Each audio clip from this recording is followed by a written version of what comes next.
Testing of Hyundai HGN16 ACB. The basic settings were set by the request of the customer. For testing, we add a 220 volt AC power supply. At first, we trip the breaker manually.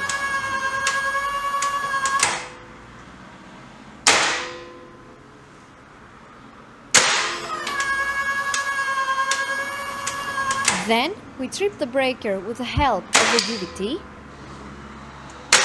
Next, we perform a short time delay test and the breaker trips almost instantly.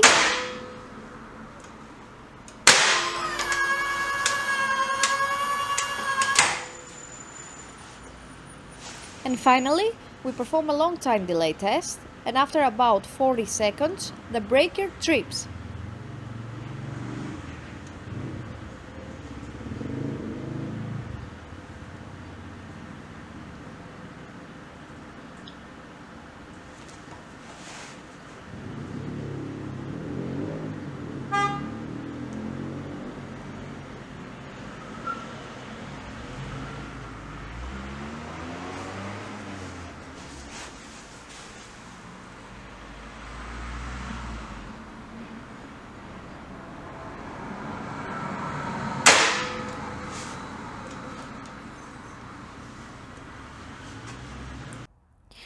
It is now clear that the air circuit breaker is working successfully and is ready to be delivered to the customer.